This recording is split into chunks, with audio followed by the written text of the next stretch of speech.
வணக்கம் தோழர்களே. ஒரு சுவையான சர்க்கரை பொங்கல் எப்படி செய்யலாம்னு பார்க்கலாங்க. ஒரு பாத்திரத்துல தண்ணி எடுத்துக்கோங்க. அது தண்ணியில 1 கப் அளவுக்கு பச்சரிசி சேர்த்து நல்லா க்ளீன் பண்ணி ஒரு ஓரமா எடுத்து வச்சுக்கோங்க. ஒரு கடாய் எடுத்துக்கோங்க. கடாயில 1 1/2 கப் அளவுக்கு சர்க்கரை சேர்த்துக்கோங்க. அதாவது வெல்லம் சேர்த்துக்கோங்க. அதாவது 1 கப் அரிசிக்கு நம்ம 1 1/2 கப் அளவுக்கு வெல்லம் சேர்க்க போறோங்க. இதுக்கு பார்த்தீங்கன்னா ஒரு 1/2 கப் அளவுக்கு தண்ணி சேர்த்துக்கோங்க. இதை நம்ம காய்ச்சி வடிகட்டி அப்புறமா தான் சேர்க்க போறோம் ஃப்ரெண்ட்ஸ். ஏன்னா நம்ம டேரெக்டாக சேர்க்கும்போது அதில் பார்த்தீங்கன்னா மண் இருக்குங்க. அதனால நம்ம இந்த மாதிரி ஃபஸ்ட்டு எல்லாம் காய்ச்சிட்டு அப்புறமா தான் நம்ம சேர்க்க போகிறோங்க. இதுக்கு நம்ம கம்பிப்பதம் அந்த மாதிரி தேவையில்லைங்க. நல்லா கொதிச்சு இந்த மாதிரி காஞ்சாலே போதுங்க. இந்த ஸ்டேஜில் கொஞ்சமாக ஏலக்காய் ஒரு 1/4 டீஸ்பூன் அளவுக்கு ஆட் பண்ணிக்கோங்க.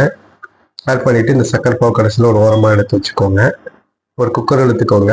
அதை நம்ம ஏற்கனவே ஊற வச்சுருந்தோம்னா பச்சரிசி அதை ஆட் பண்ணிக்கோங்க. இது கூட பார்த்தீங்கன்னா 3 கப் அளவுக்கு தண்ணி ஆட் பண்ணிக்கோங்க. நம்ம 1 கப் அளவுக்கு பச்சரிசி எடுத்தோம்னா அதுலேருந்து 3 கப் அளவுக்கு தண்ணி சேர்த்துக்கோங்க. ஒரு மீடியமான ஃப்ளேமில் 3 விசில் விட்டுட்டோம்னா நமக்கு கரெக்டான பக்குவமாக இருக்குங்க. பார்த்தீங்கன்னா நம்ம 3 விசில் விட்டு நம்ம குக்கர் விசில் அடங்கின உடனே ஓப்பன் பண்ணியாச்சுங்க. ஓப்பன் பண்ணி இந்த மாதிரி நீங்கள் களைச்சி விட்டாலே சாப்பாடு பார்த்தீங்கன்னா நல்லா ஒரு மாதிரி குழஞ்சிருங்க. இப்போ நம்ம ஏற்கனவே பார்த்தீங்கன்னா உங்களுக்கு அந்த சக்கரை பாவு காய்ச்சி வச்சுருந்தோமுங்க. அந்த சக்கரை பாவு கடைசியில் இதில் ஆட் பண்ணிக்கோங்க.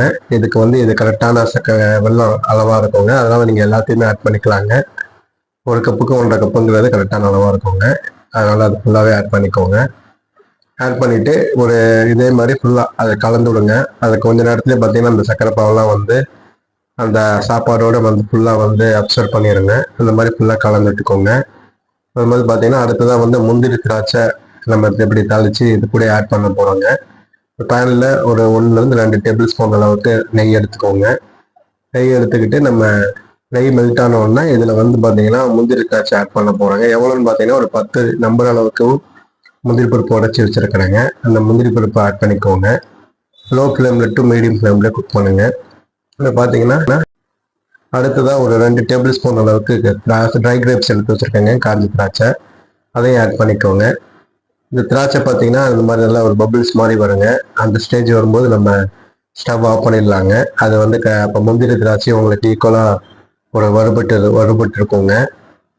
இப்போ இந்த ஃப்ரையான இந்த முந்திரி திராட்சையை நம்ம அந்த சர்க்கரை பொங்கல் அந்த இதை கூடயே நம்ம ஆட் பண்ண போகிறோங்க. ஆட் பண்ணி அது எல்லாமே ஒன்றா கலந்து விட்டுக்கோங்க. அவ்வளோதான் ஃப்ரெண்ட்ஸ், ஒரு சுமையான ஒரு சர்க்கரை பொங்கல் தயாராகிடுச்சுங்க. எப்படி இருக்குன்னு செஞ்சு பாருங்கள், செஞ்சு சாப்பிட்டு பாருங்கள்.